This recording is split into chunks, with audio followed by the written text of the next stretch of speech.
Hello વિદ્યાર્થી મિત્રો, એજ્યુકટેકનો ચેનલમાં આપનું સ્વાગત છે। આજે આપણે શીખીશું ધોરણ 9 વિષય સંસ્કૃત પાઠ 8 કાશાયાણામ કો અપરાધ। પાઠ 8ના પ્રશ્નોના જવાબની સમજ મેળવીશું। તો ચાલો શીખીએ પાઠ 8 સ્વાધ્યાય।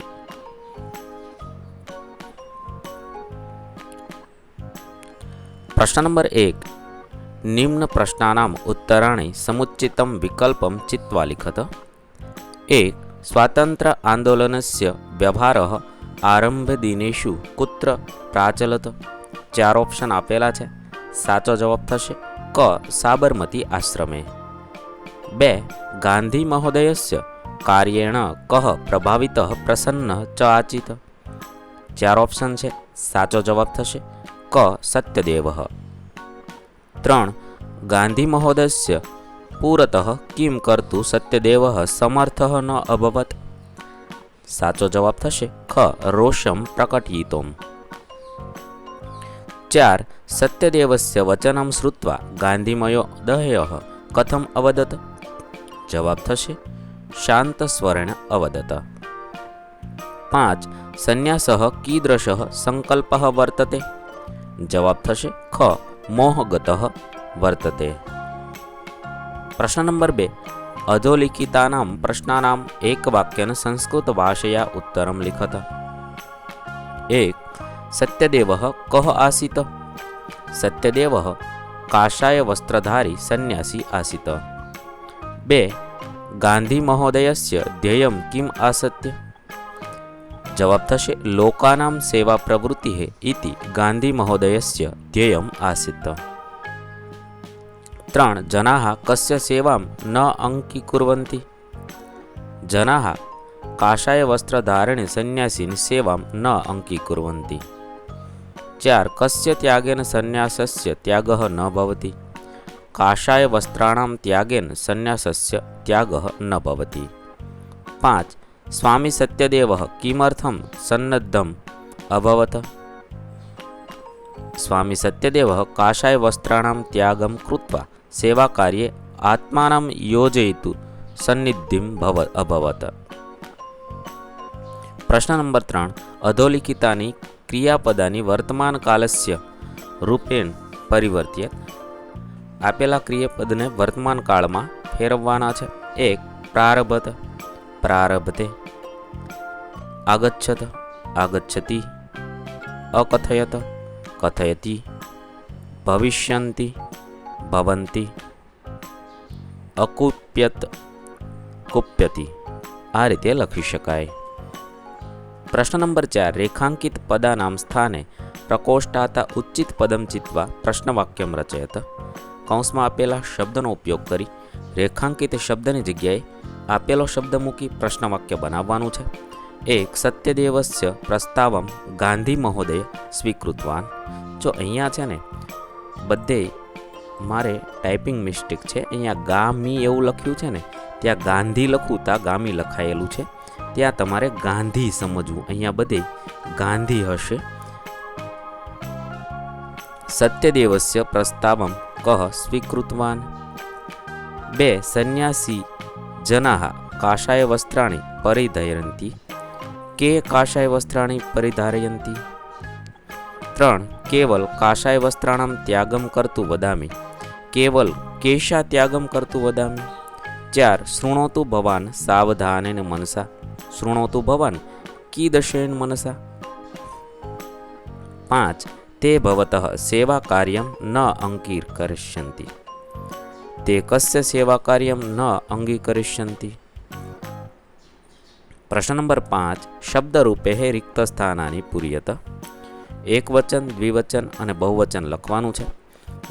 કોઈ પણ એક આપેલું છે તેના આધારે આપણે લખવાનું છે। પહેલું બહુવચન છે દિવસેષુ, એકવચન દિવસેઃ દિવસયોઃ। બીજું કાર્યરતસ્ય, કાર્યરતયોઃ કાર્યરતનામ। ત્રીજું છે સ્વરેઃ, स्वरेण स्वराभ्याम। 4. त्यागाभ्याम तो त्यागेन त्यागेः। देशो देशयोः देशेषु। आ रीते लखी शकाय। प्रश्न नंबर 6, उदाहरण अनुसारं धातुरूपाणां परिचयं कारयत। ઉદાહરણ મુજબ ધાતુરૂપનો પરિચય કરાવવાનો છે. ધાતુરૂપ આપેલું છે મન્ય, કાલ વર્તમાન, પદમ આત્મનેપદ, પુરુષ ઉત્તમ પુરુષ, વચન એક વચન. આવી રીતે ધાતુરૂપનો કાળ, પદ, પુરુષ અને વચન લખવાનું છે. એક ભવિષ્યંતિ તો સામાન્ય ભવિષ્યકાળ, પરસ્મય પદ, અન્ય પુરુષ અને બહુવચન છે.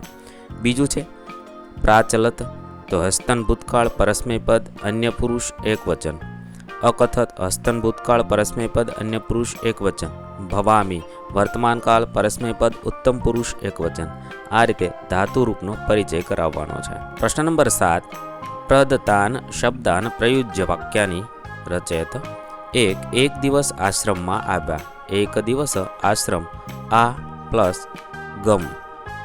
એકસ્મિન દિવસે આશ્રમમ આગચ્છત.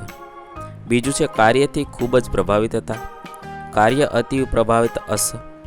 કાર્યેણ અતિવ પ્રભાવિત અભવત.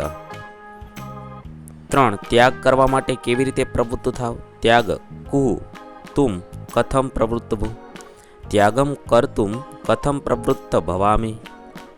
4. માત્ર કાયા વસ્ત્રોનો ત્યાગ કરવા માટે કહું છું. કેવલ કાષાય વસ્ત્ર ત્યાગવદ. કેવલમ કાષાય વસ્ત્રાણામ ત્યાગાય વદામી. પ્રશ્ન નંબર 8. કૃદંત પ્રકારમ લિખત. 1. વિકીર્ય તો સંબંધક ભૂત કૃદંત છે. બીજું છે ભવિતુમ હેત્વર્થ કૃદંત છે.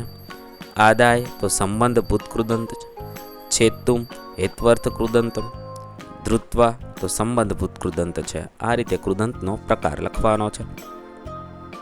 પ્રશ્ન નંબર 9. માતૃભાષાયા ઉત્તરાણી લિખત. 1. સાબરમતી આશ્રમમાં શું ચાલતું હતું. સાબરમતી આશ્રમમાં સ્વાતંત્ર્ય માટેના આંદોલનનો બધો વ્યવહાર ચાલતો હતો. 2. સ્વામી સત્યદેવ આશ્રમમાં પ્રવેશ શા માટે ઈચ્છતા હતા. તો સ્વામી સત્યદેવ ગાંધીજીના આઝાદી માટેના આંદોલનથી પ્રભાવિત અને પ્રસન્ન હતા. તેમણે આઝાદી માટે ચાલતા આંદોલનમાં સેવા કાર્ય કરવાની ઈચ્છા હતી. એટલા માટે તેઓ સાબરમતી આશ્રમમાં પ્રવેશ ઈચ્છતા હતા. 3. ગાંધીજીએ શાંત સ્વરે શું કહ્યું. ગાંધીજીએ શાંત સ્વરે સ્વામી સત્યદેવને કહ્યું, આપે કહ્યું તે સાચું છે, પણ આપ સંન્યાસનો ત્યાગ કરો એમ કહેવાનો મારો આશય નથી. હું ફક્ત આપ ભગવા વસ્ત્રોનો ત્યાગ કરો એમ કહું છું. 4. સંન્યાસીઓ સાથે આપણા દેશના લોકો કેવો વ્યવહાર રાખે છે. ભગવા વસ્ત્ર ધારણ કરનારા સંન્યાસીઓને આપણા દેશના લોકો પૂજ્ય માને છે. એટલે તેઓ સંન્યાસીઓની સેવા કરવાની ભાવના રાખે છે. 5. ગાંધીજીની વાત સાંભળીને છેવટે સ્વામી સત્યદેવે શું કર્યું. ગાંધીજીની વાત સાંભળીને સ્વામી સત્યદેવનો સંશય તે જ ક્ષણે દૂર થયો. તેઓ ભગવા વસ્ત્રોનો ત્યાગ કરીને ગાંધીજીના સેવા કાર્યમાં લાગી ગયા. અહીં આપણા પાઠ 8ના પ્રશ્નોના જવાબ પૂર્ણ થશે. વિદ્યાર્થી મિત્રો, ધોરણ 9ના સંસ્કૃત વિષયના તમામ પાઠના પ્રશ્નોના જવાબના વિડીયો આપણી ચેનલ પર ઉપલબ્ધ છે, જે તમે ધોરણ 9 સંસ્કૃત સ્વાધ્યાય નામના પ્લેલિસ્ટમાંથી મેળવી શકો છો. પ્લેલિસ્ટની લિંક વિડીયોના ડિસ્ક્રિપ્શનમાં આપેલી છે. તથા જો તમારે તેની પીડીએફની જરૂર હોય તો તે તમે આપણી એપ્લિકેશન પરથી મેળવી શકો છો. એપ્લિકેશનની લિંક પણ વિડીયોના ડિસ્ક્રિપ્શનમાં આપેલી છે. વિદ્યાર્થી મિત્રો, આપેલા વિડીયોની જો તમારે પીડીએફની જરૂર હોય તો તમે આપણી એપ્લિકેશન સ્માર્ટ સાથી પરથી મેળવી શકશો. વિદ્યાર્થી મિત્રો, આપણી એપ્લિકેશન સ્માર્ટ સાથી પ્લે સ્ટોરમાં આવી ગઈ છે, જેની અંદર તમે બધા વિભાગ જોઈ શકો છો. તેની અંદર વિવિધ ધોરણ છે. ધોરણ ઉપર ક્લિક કરતાં વિવિધ વિષય ખુલશે. વિષય ઉપર ક્લિક કરતાં તેની અંદર આવતા પાઠ ખુલશે. તેની અંદરથી તમે પાઠ્યપુસ્તક પણ ડાઉનલોડ કરી શકો છો. તેની અંદર આપેલા પાઠમાં ક્લિક કરતાં તમે પાઠની પીડીએફ, સ્વાધ્યાયની પીડીએફ, સ્વાધ્યાયન પોથીની પીડીએફ, પાઠના વિવિધ વિડીયોઝ, સ્વાધ્યાયના વિડીયોઝ, સ્વાધ્યાયન પોથીના વિડીયોઝ બધું જોઈ શકો છો અને ડાઉનલોડ પણ માત્ર એક ક્લિકમાં કરી શકો છો. વિદ્યાર્થી મિત્રો, આપણી એપને સપોર્ટ કરજો, ડાઉનલોડ કરજો